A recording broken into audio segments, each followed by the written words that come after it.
Good morning, students and my dear friends. Today is 23rd of June 2023, Friday. Lecture start करने से पहले अगर आपको बिजनेस स्टैंडर्ड और मिंट की पीडीएफ चाहिए तो आप इनकी रिस्पेक्टिव वेबसाइट्स पर लॉगिन कर सकते हैं। इसके अलावा आप मुझे अदर सोशल मीडिया प्लेटफॉर्म्स पर भी फॉलो कर सकते हैं। अगर आप किसी भी कॉम्पिटिटिव एग्जाम की तैयारी कर रहे हैं तो ये टेलीग्राम चैनल आपके लिए यूजफुल हो सकता है। इसके अलावा आप मुझे ट्विटर, रिसर्चगेट, फेसबुक और इंस्टाग्राम पर भी ज्वाइन कर सकते हैं। रिकमेंडेड प्ले स्पीड है इस वीडियो की 1.25x। Thought of the day is failure is not our only punishment for laziness, there is also the success of others. Mint ने आज अप्रॉक्सीमेटली 9 इंपॉर्टेंट न्यूज़ हेडलाइंस अपने front page पर cover करी हैं। Business Standard ने approximately 15 important news headlines economy section तक cover करी हैं और आज के डिस्कशन में हम अप्रॉक्सीमेटली 40 न्यूज़ आर्टिकल्स डिस्कस करेंगे। तो जल्दी से स्टार्ट करते हैं। आज का पहला आर्टिकल जो कि मिंट के पेज नंबर 1 पर दिया हुआ है, 2 great friends India US to shape global order. तो आज के मिंट और बिजनेस स्टैंडर्ड दोनों ही न्यूज़पेपर में जो मैक्सिमम न्यूज़ हैं वो हमारे प्राइम मिनिस्टर की यूएस स्टेट विजिट को लेकर के हैं। मिंट ने भी इस न्यूज़ को आज फ्रंट पेज पे कवर किया, जहां पर ये दिखाया कि किस तरीके से इंडिया और यूएसए के बीच में जो स्ट्रेटेजिक पार्टनरशिप है वो ग्रो कर रही है और जो रिलेशनशिप है पीपल टू पीपल लेवल पर वो भी डीपन हो रही है, स्ट्रेंथन हो रही है।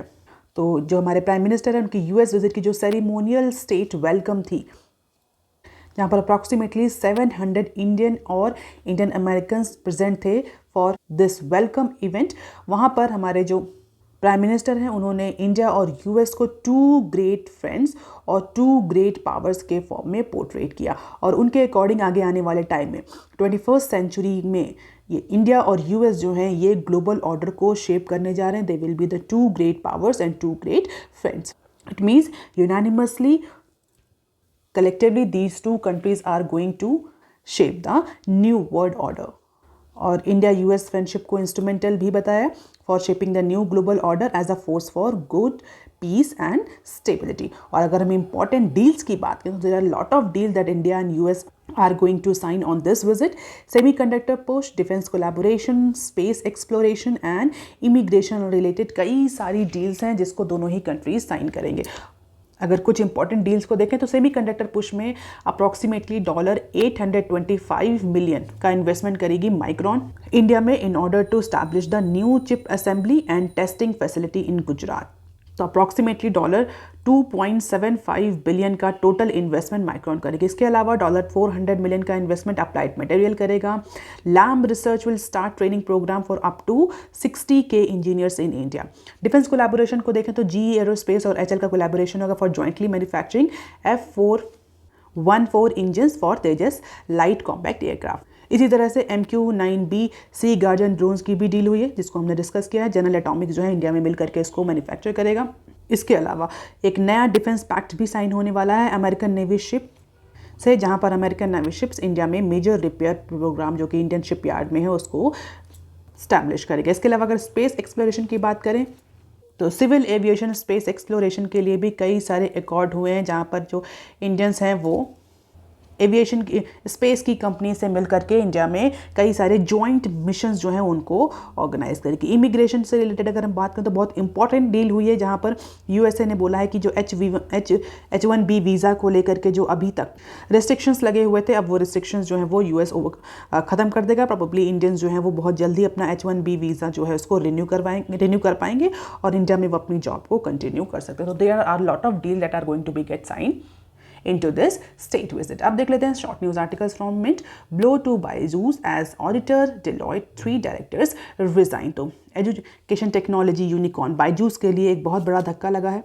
Byju's is suffering from twin blow with its statutory auditor.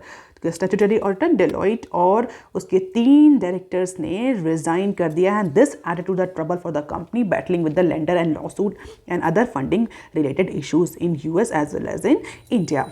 तो डिलॉयट हस्किन्स एंड सेल्स जो कि 6 साल से बायजूस के लिए ऑडिटिंग का काम कर रहा था announce its resignation on Thursday with immediate effect. और रीज़न क्या साइट किया है? रीज़न ये साइट किया कि there is a long delayed financial statement for year ended on 31 March 2022।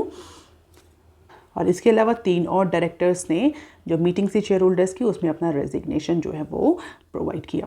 तो अब बायजूस को with in 30 days registrar of the companies को ये दोनों इन्फॉर्मेशन देनी पड़ेगी। अब देख लेते हैं नेक्स्ट के bribe for job scandals rocks TCS 4 sacks for corruption. तो एक एक्सक्लूसिव इंटरव्यू है जो TCS के CEO हैं उनका, और वहाँ पर उन्होंने जो बेसिकली TCS में जिस तरीके से जॉब को लेकर के स्कैंडल चलता है, और ऐसा नहीं कि पहली बार है। अगर आप देखें, अगर आप जॉब सर्च कर रहे हैं तो आपको कई बार ऐसे मेल्स भी मिलते होंगे जहाँ पर इंडिविजुअल कुछ पैसे की डिमांड करते होंगे TCS में जॉब देने के बदले में। तो उसी को लेकर के यहाँ पर उन्होंने अपने जो एक्शंस हैं, TCS ने जो एक्शन लिए हैं उसको एम्फोसाइज किया है। Tata Consultancy Services which added approximately 50K people on average annually in the past 3 years.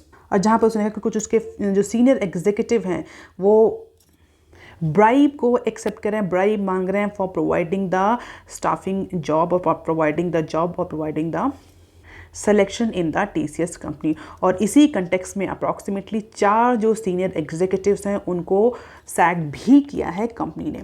तो TCS जो कि एक बहुत अच्छा एम्प्लॉयर, एक ब्रांड है एम्प्लॉयर के फॉर्म में, और उस पर्टिकुलर कंपनी में अगर इस तरह की प्रैक्टिसेस होंगे तो डेफिनेटली कंपनी के ब्रांड इमेज के लिए बहुत ख़राब होता है। And that is Y by sacking 4 of senior executive, company has actually established one example against these corruptive practices where executives are asking for bribe against the job. अब देख लेते हैं next clip, heavier package signal end of shrinkflation। अगर हम shrinkflation के बारे में बात करें तो अगर इंडिया के कस्टमर को देखें, इंडिया कंज्यूमर बेस को देखें तो we are very price sensitive. और अगर प्राइस में ज़रा प्रोडक्ट के या सर्विस के प्राइस में ज़रा भी चेंज होता है प्राइस में, उसका इम्पैक्ट हमें डायरेक्टली इंडिया में डिमांड पर देखने को मिलता है। तो being a very price sensitive market, companies हैं वो प्राइस को इंक्रीज़ करने से बहुत ज़्यादा रिफ्रेन करती हैं। And that is why this shrinkflation came into existence, जहाँ पर प्राइस जो प्रोडक्ट है उसका प्राइस चेंज किए बिना उसके अमाउंट में डिक्रीज़ कर दिया जाता है, जिससे कि साइकोलॉजिकली कस्टमर के माइंड में जाए कि जो प्रोडक्ट पहले 4 रुपये में मिलता था वो आज भी 4 रुपये में मिल रहा है, हालांकि उसमें जो अमाउंट था पहले 4 रुपये में वो आज के अमाउंट से कम हो गया। तो shrinkflation is a practice of reducing the size of product while maintaining it's sticker price. और जब इन्फ्लेशन बढ़ती है तो कंपनीज इस तरह की प्रैक्टिसेस को यूज़ करती हैं in order to maintain the demand and in order to maintain the cost. So raising the price per given amount is a strategy that is employed by companies mainly in the food and beverage industry to stealthily boost the profit margin or to maintain them in the face of rising input cost। उसको बोलते हैं shrinkflation. और pandemic के duration से लेकर के हमें अभी तक इस श्रिंकफ्लेशन की सिचुएशन देखने को मिल रही थी, और इसको कई और नाम से भी जाना जाता है। अगर हम बात करें तो ग्रॉसरी श्रिंक रे, डिफ्लेशन, पैकेज डाउन साइजिंग, ये सारे और भी नाम हैं जो श्रिंकफ्लेशन के लिए यूज़ करते हैं इकोनॉमिक्स। तो अगर श्रिंकफ्लेशन की बात करें तो पिछले कुछ टाइम से पैंडेमिक के ड्यूरेशन से हमें श्रिंकफ्लेशन की सिचुएशन देखने को मिल रही थी, लेकिन अब जो है कंपनीज बड़े बड़े जो पैक्स हैं वो ऑफर कर रही हैं। Heavier packs are actually signalling that this particular era of shrinkflation has been over.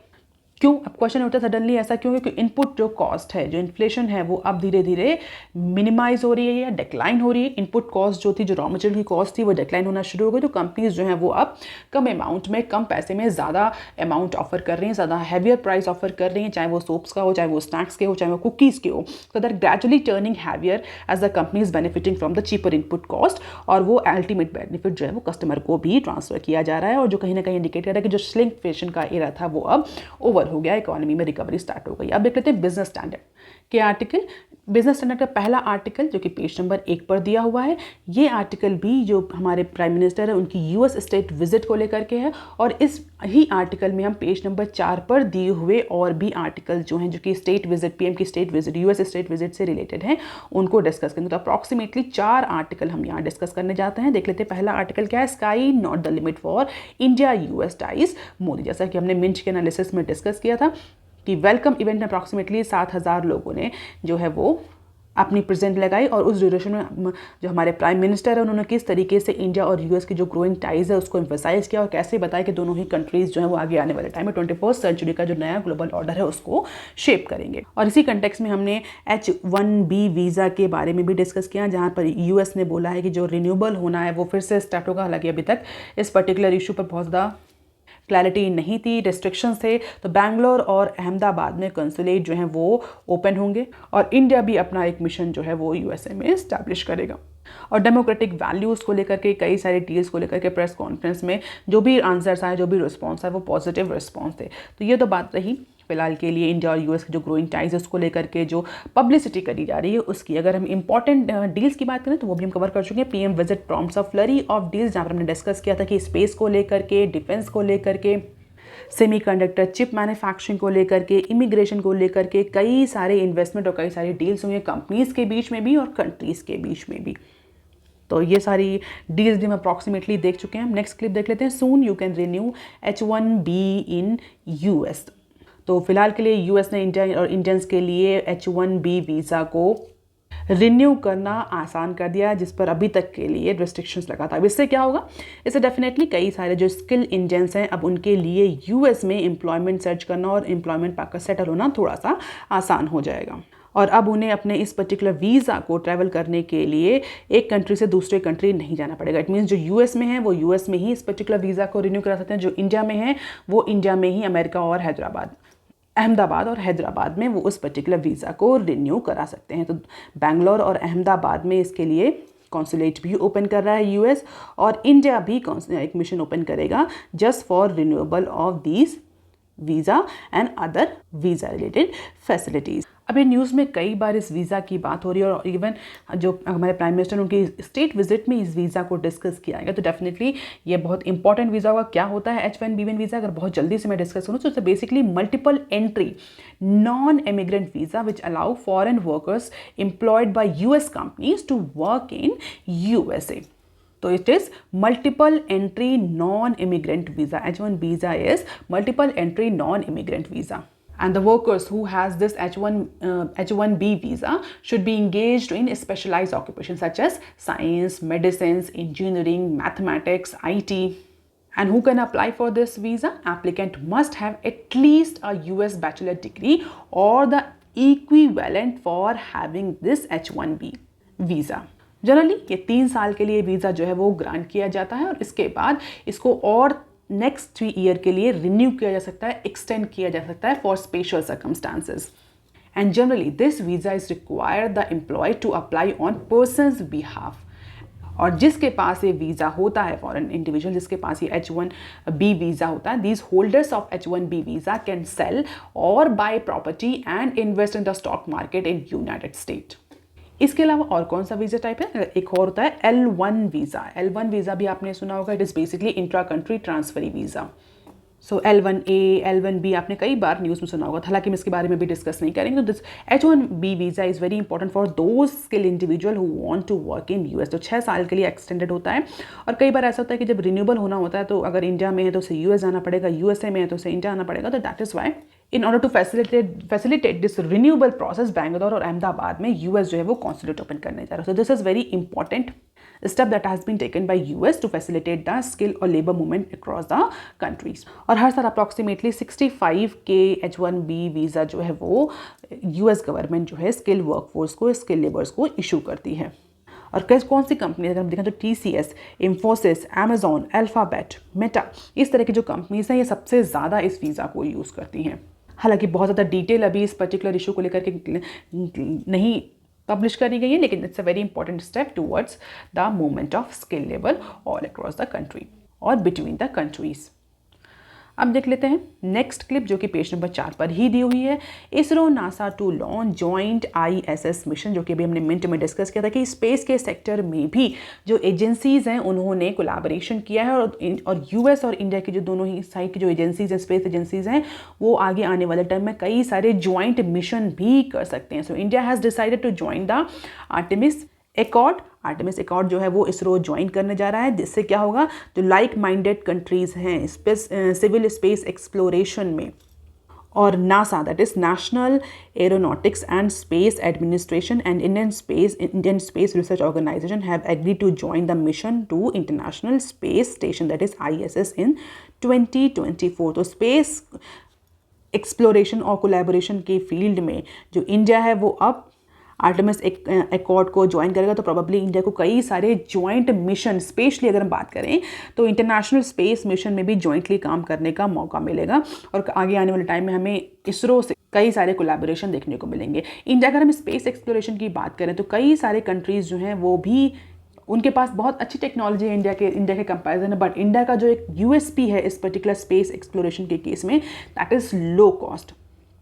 India बहुत लो कॉस्ट में मैक्सिमम मिशंस को एग्जीक्यूट करती है, जबकि वही सेम मिशन अदर कंट्रीज़ ने कई times, multiple times higher cost में करते हैं। And this is one of the USP for India's ISRO. और इसी अपनी यूएसपी को लेकर के इंडिया का जो इसरो है वो कई सारी एजेंसीज़ के साथ जॉइंटली आगे आने वाले टाइम में कई सारे मिशन को एग्जीक्यूट करेगा। फिलहाल के लिए जो हमारे प्राइम मिनिस्टर हैं उनकी जो यूएस स्टेट विजिट है इसमें भी कई सारे कोलैबोरेशंस और आर्टेमिस एकॉर्ड को ज्वाइन करने की बात हुई। लेट अस सी किस तरीके से इसका एग्जीक्यूशन होता है। अब देख लेते हैं article number 5 that is given on page number 4 of Business standard.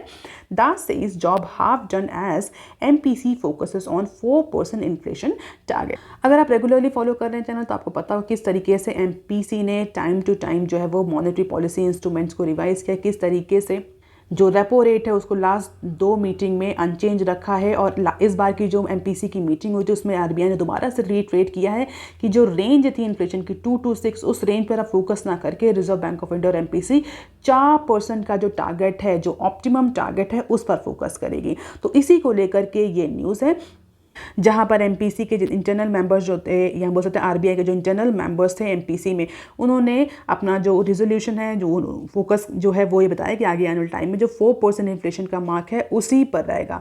जबकि जो एक्सटर्नल मेंबर्स हैं they have pointed out high repo rate. तो जो minutes of meeting June MPC का पब्लिश हुआ है, जो कल रिलीज हुआ है, इसके अकॉर्डिंग थोड़ा बहुत हमें डिसएग्रीमेंट देखने को मिल रहा था RBI के इंटरनल मेंबर्स और जो एक्सटर्नल जो गवर्नमेंट अपॉइंटेड या नॉमिनेटेड जो मेंबर्स होते हैं उनके बीच में। Internal members were focusing on 4% inflation mark, whereas external members pointed out the high real repo rate. और अगर हम करंट इन्फ्लेशन की बात करें तो करंटली इन्फ्लेशन जो है वो 4% के आसपास है। RBI की जो टॉलरेंस लिमिट है उस तक है, लेकिन अभी भी 4% के ऊपर ही है जो CPI इन्फ्लेशन है।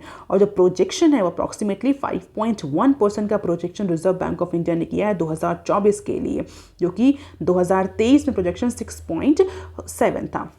तो RBI का ये कहना है कि 5.1% अभी भी इन्फ्लेशन रहेगी, क्योंकि अभी भले ही इन्फ्लेशन CPI इन्फ्लेशन कुछ हमें महीनों से कम देखने को मिल रही है, बट जिस तरीके से मॉनसून का प्रेडिक्शन है आगे आने वाले टाइम में फूड इन्फ्लेशन और एग्रीकल्चर सेक्टर में इन्फ्लेशन देखने को मिलेगी, तो प्रोबेबली CPI फिर से बढ़ेगी। तो RBI इन्फ्लेशन को लेकर के अपने टारगेट पर अभी भी फोकस है जो कि 4% का है और उसको ग्रेजुअली प्रोटेक्ट करेगी। RBI की जो इकोनॉमी है वो 4% के इन्फ्लेशन टारगेट पर ही रहे, हालांकि प्रोजेक्शन 5.1% का है। इसके अलावा मिनट्स ऑफ मीटिंग में ये भी बोला है कि जिस तरीके से जो पास्ट मीटिंग्स हुई हैं उसमें जो भी डिसीजंस लिए गए हैं, चाहे वो रेट हाइक के हों, वो अभी भी उनका फुल इम्पैक्ट जो इकॉनमी पर देखने को नहीं मिला है। हालांकि RBI का जॉब भी अभी पूरी तरीके से ख़त्म नहीं हुआ है इन्फ्लेशन को लेकर, क्योंकि जो इन्फ्लेशन है वो 2 से 6% की रेंज पर तो है, बट जो RBI का टारगेट है 4% का उससे अभी भी ज़्यादा है, प्रोजेक्शन भी ज़्यादा है इस पर्टिकुलर फाइनेंशियल ईयर के लिए। तो RBI का जॉब अभी तरह से पूरी तरीके से ओवर नहीं हुआ है। जहाँ पर RBI इन्फ्लेशन से जो फाइट कर रही है वो फाइट अभी भी आगे कंटिन्यू रहेगी। फॉरवर्ड लुकिंग असेसमेंट ये बता रहा है कि सिचुएशन फिलहाल के लिए आगे आने वाले टाइम में और ज़्यादा ख़राब हो सकती है, इन्फ्लेशन जो है वो और इंक्रीज हो सकती है। लेकिन अभी भी हम अपने अगर ग्रोथ आउटलुक को देखें, इन्फ्लेशन आउटलुक को देखें, तो अभी भी ये कहना मुश्किल होगा कि किस तरीके से जो MPC है वो आगे आने वाले टाइम में डिसीजन लेगी। क्या पॉलिसी रेट टाइटनिंग करेगी या एकोमोडेटिव स्टांस अप्लाई करेगी। हालांकि रिजर्व बैंक ऑफ इंडिया जो मिस्टर दास जो गवर्नर हैं उनका कहना है कि अभी फिलहाल के लिए जो RBI का जो फाइट है इन्फ्लेशन के अगेंस्ट वो अभी ओवर नहीं हुई है, क्योंकि RBI के अकॉर्डिंग 5.1% का एवरेज CPI रहेगा for financial year 24। So these are the point of view of the different members, mister Shaktikanta Das, Jayant Varma, Michael Patra और Ashima Goyal. Can just have the glimpse of it कि इन्होंने RBI के फ्यूचर कोर्स ऑफ एक्शन को लेकर के क्या इंडिकेशन दी है। रेपो रेट और इन्फ्लेशन के बीच में थोड़ा सा डिसएग्रीमेंट है, you can just have the glimpse of this particular opinion. अब इसी के साथ एक और न्यूज़ है जो कि मनी मार्केट और फाइनेंशियल मार्केट से ही रिलेटेड है, इसको भी यहीं डिस्कस कर लेते हैं। Swap rates increase amid central bank hawkish sentiment. तो ओवरनाइट इंडेक्स स्वैप की बात करें, which are the derivative instrument using the government bond as underlying assets maintain their upward trajectory on even Thursday. तो 5 years का जो swap rate है वो 6 basis point से इंक्रीज होकर के 28 बेसिस पॉइंट पर क्लोज हुआ। Reason behind the concern of an extended period of monetary policy tightening by different central banks. तो ऐसा एंटिसिपेट किया जा रहा है कि जो सेंट्रल बैंक्स हैं all across the world, they are going to have the hawkish sentiment. और फिलहाल के लिए जो मॉनेटरी पॉलिसी टाइटनिंग का जो प्रोसीजर स्टार्ट हुआ था पैंडेमिक के बाद से, रशिया यूक्रेन क्राइसिस के ड्यूरेशन में, वो आगे आने वाले टाइम में कंटिन्यू रहेगा, जिसकी वजह से जो ओवरनाइट इंडेक्स स्वैप है उसमें हमें 6 बेसिस पॉइंट का इंक्रीज या 6 BPS का इंक्रीज देखने को मिल रहा है। और अगर केवल इस हफ्ते की बात में तो अप्रॉक्सीमेटली 13 BPS का इंक्रीज रजिस्टर किया है ओवरनाइट इंडेक्स स्वैप्स ने। और अगर सेंट्रल बैंक्स को देखें ऑल अक्रॉस द ग्लोब, तो चाहे बैंक ऑफ इंग्लैंड हो, स्विट्जरलैंड सेंट्रल बैंक हो, अप्रॉक्सीमेटली US फेडरल बैंक हो, अप्रॉक्सीमेटली सभी सेंट्रल बैंक्स ने जो है वो हॉकिश सेंटिमेंट अडॉप्ट करते हुए पॉलिसी रेट हाई किया है, जिसकी वजह से सडनली हमें ये अपवर्ड ट्रेंड जो है वो ओवरनाइट इंडेक्स स्वैप के केस में देखने को मिल रहा है। And what is this overnight index swap और इंडेक्स स्वैप? तो basically index swap refers to hedging contract. These are the hedging contract in which party exchange a predetermined cash flow with a counterparty on a specified date. And a debt, equity or other price index is used as the agreed exchange for one side of the swap. And swap rate are rising in India is basically the sign that traders are anticipating, traders are expecting that the central bank or RBI to roll back the monetary stimulus quicker than expected despite of the reassurance. So this particular phenomena has also been followed at a global level when the international or the foreign investor anticipate that these are central banks, important central banks like Bank of England, Switzerland Central Bank, US Federal Reserve are going to have the hawkish sentiment and they are going to increase the policy repo rate. And because of these particular anticipation, the overnight index swaps are actually increasing. और इसीलिए हमें इस particular week में approximately 13 basis point का increase देखने को मिल रहा है। अब देख लेते हैं some short news articles from Business Standard. Byju's auditor quits over results delay, ये हम डिस्कस कर चुके हैं मीन पे, जहाँ पर बायजूस के ऑडिटर और 3 डायरेक्टर्स ने रिजाइन कर दिया है। ऑडिटर डिलॉयट ने क्यों रिजाइन किया है? Because of the delay in the financial statement 23 का जो फाइनेंशियल स्टेटमेंट उसमें डिले की वजह से ऑडिटर ने रिजाइन कर दिया है। अब देख लेते हैं next clip. Insurance may soon come under GST lens. तो insurance companies may soon face the GST audits as tax authorities plan a deep dive into their business practices. क्योंकि रिसेंटली कुछ इंश्योरेंस कंपनीज पर allegation लगे थे कि वो input tax credit है उसको रॉन्गली अवेल कर रहे हैं without providing any supply of goods and services. तो फेक इनवॉइसेस जनरेट कर रहे हैं उनके चैनल पार्टनर्स ने, उनके इंटरमीडियरीज ने इंश्योरेंस कंपनीज के। तो ऐसा कहा जा रहा है कि बहुत जल्दी इन सारी प्रैक्टिसेस को रोकने के लिए जो इंश्योरेंस कंपनीज हैं उनको GST ऑडिट के पर्व्यू में लाया जाएगा। और हमने डिस्कस भी किया था, अगर आप रेगुलरली फॉलो करें तो इस बार अप्रॉक्सीमेटली 50,000 केस जो थे GST अथॉरिटीज़ ने आइडेंटिफाई किए थे for auditing. Last year approximately 30,000 case है। तो ईयर बाय ईयर जो है ये जो शिकंजा है GST अथॉरिटीज़ का ये बढ़ता जा रहा है। जो एलिगेशन ये लगा है कि जो इंश्योरेंस अथॉरिटीज़ उनके इंटरमीडियरीज और उनके जो पार्टनर्स हैं वो फेक इनवॉइसेस जनरेट कर रहे हैं। 15 ऐसी इंश्योरेंस फर्म्स जो हैं उनके अगेंस्ट इसी इनपुट टैक्स क्रेडिट के मिसयूज़ को लेकर के उनके अगेंस्ट ऑलरेडी इन्वेस्टिगेशन चल रहा है। तो अब इनको ऑडिट भी किया जाएगा सारी इंश्योरेंस फर्म्स को, जस्ट टू चेक और just to have the deep dive into their business practices. अब देख लेते हैं next clip. Tata Powers to sell some overseas assets. तो टाटा पावर अप्रॉक्सीमेटली 2,500 करोड़ का फंड रेज करने जा रही है by selling some of its overseas assets. तो जाम्बिया में जो हाइड्रो असेट्स हैं, इंडोनेशिया में 2 कोल्स माइन हैं, इन 3 असेट्स को सेल करके प्रोबेबली जो टाटा पावर है वो 2,500 करोड़ का फंड रेज करने की बात कर रही है। और ऐसा कहा जा रहा है इसकी जो प्रोसीड्स हैं, सेल की जो प्रोसीड्स हैं वो कंपनी अपने एम्बिशियस रिन्यूएबल एनर्जी सेक्टर में जो प्रोजेक्ट्स हैं उनको एक्सपेंड करने के लिए, उनको उनमें इन्वेस्ट करने के लिए इस पैसे को लगाएगी। तो अप्रॉक्सीमेटली 20 गीगावाट्स का रिन्यूएबल एनर्जी और रिन्यूएबल इलेक्ट्रिसिटी प्लांट जो है वो 2027 तक सेटअप करने का प्लान है टाटा पावर का, और इसी के लिए उसको फंड की रिक्वायरमेंट है। दैट इज़ वाई जाम्बिया और इंडोनेशिया के जो असेट्स हैं वो टाटा पावर सेल करने जा रही है। अब देख लेते हैं next, power demand grew in double digit says Singh.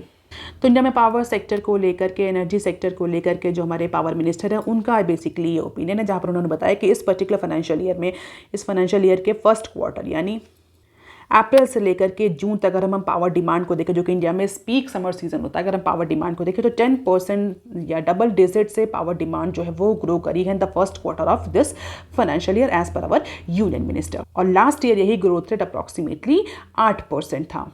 और ऐसा कहा जा रहा है आगे आने वाले ईयर्स में जो इलेक्ट्रिसिटी डिमांड है ये और ज़्यादा ग्रो करेगी, और इसके लिए जो गवर्नमेंट है वो बहुत सारे डिसीजंस या बहुत सारे मेजर्स भी ले रही है, जिससे कि जो इलेक्ट्रिसिटी कनेक्टिविटी है, पावर सप्लाई है, वो इम्प्रूव करी जा सके थ्रू आउट द कंट्री। सो अगर हम पिछले कुछ सालों को देखें तो कई सारे विलेजेस और सिटीज़ भी कवर हुए हैं जहाँ पर पहले इलेक्ट्रिसिटी अवेलेबल नहीं थी, वहाँ पर अब इलेक्ट्रिसिटी अवेलेबल है, ऐसा कहना है हमारे यूनियन पावर मिनिस्टर का। जहाँ पर उन्होंने कॉन्फ्रेंस, न्यू दिल्ली में कॉन्फ्रेंस हुई थी, जहाँ पर उन्होंने अपने पावर सेक्टर के कई सारे अचीवमेंट्स को भी डिस्क्राइब किया, एम्फेसाइज किया है। और उस डेटा के अकॉर्डिंग जो एवरेज आर है सप्लाई रूरल एरियाज़ में वो इंक्रीज़ हुई है 12.5% से लेकर के 20.5%। ये जब बीजेपी गवर्नमेंट रूलिंग में आई थी तो उस समय रूरल एरिया में जो एवरेज सप्लाई थी वो 12.5% थी, जो कि अब इंक्रीज़ होकर के 20.53 हो गई। 2014 में 12.5 और 2023 में it is approximately 20.59, whilst it stand 23.78 hours for urban area, और अप्रॉक्सीमेटली 185 गीगावाट्स की एडिशनल जनरेशन कैपेसिटी जो है वो ऐड करी है गवर्नमेंट। तो बेसिकली जो पावर डेफिसिट और पावर सप्लाई को लेकर के जो भी इश्यूज थे उसके लिए रिफॉर्म्स गवर्नमेंट ले रही है, और आगे आने वाले टाइम में कंज्यूमर्स जो है उनको और ज़्यादा राइट्स प्रोवाइड किए जाएंगे रिलेटेड टू इलेक्ट्रिसिटी सप्लाई और connection. So that is all for today students. Please like, share and subscribe. Thank you. Have a nice day.